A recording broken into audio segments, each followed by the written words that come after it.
I was too close to home, their home. There was a traffic jam. They drove right to the home. At the gate, I met some attendants who rushed me in. I met the son at the door who rushed me straight to where he was. He was seated, actually. He greeted me and said, "Oh, you have come." Then I said to take the blood pressure. It was not recording. At that time, he slipped off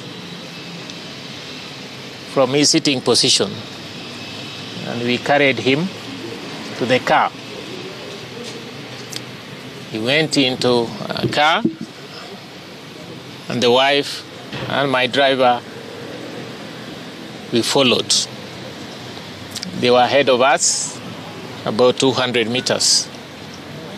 They reached about 10 minutes earlier than us. From the information, he had what we call a collapse. He was resuscitated back by the son, who is a medical doctor. And then 100 meters to the casualty of the Nairobi hospital, he collapsed again, was rushed to casualty. There was resuscitation, which took quite a bit of time, but they were not able to revive him. That was a short message. What I know is that I must say he was waiting for me, because he had told me some things about his life and his final days. And that has been fulfilled, and I shall continue doing so. Maybe how would you eulogize? A lot of Kenyans are sending tributes, including Don's former VCs. They're eulogizing the late professor as a hero in this nation. In all aspects, he was second to none in whatever duty and responsibility he undertook. He did his work diligently. He dedicated himself. He gave himself to whatever responsibility he was given. And as I said, we are pure mentoring. And people tend to think we do things the same way, although I'm not a public figure. But in private, we were the same in many ways, in many decisions. He never took a second position in anything. He would take a first position in whatever way. And there was no opposite of the right, the correct, the ideal. As a human being, of course, he had his other side. But that is interpretative. The only thing I can say, he was second to none in whatever responsibility he took and he was given.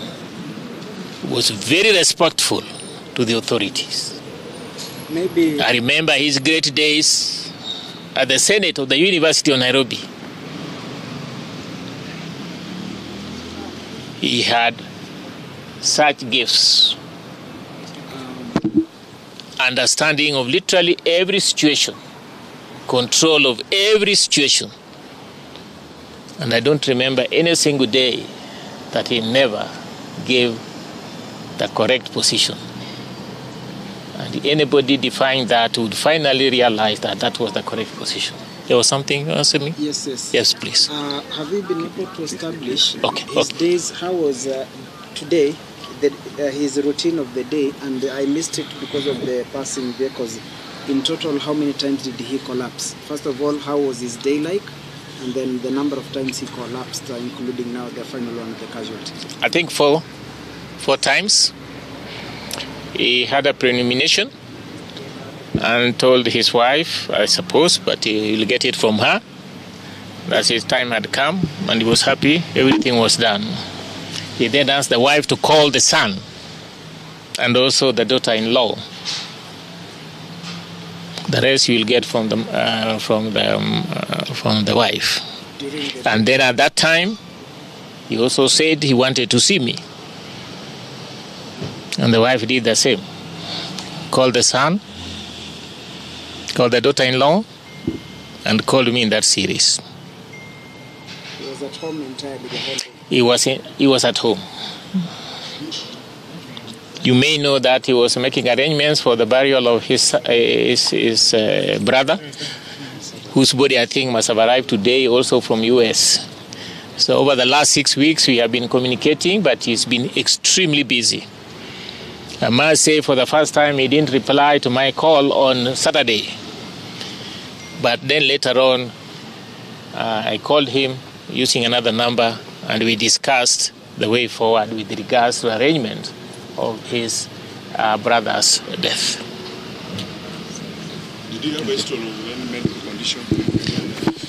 Well, at his age, yes, most certainly, yes.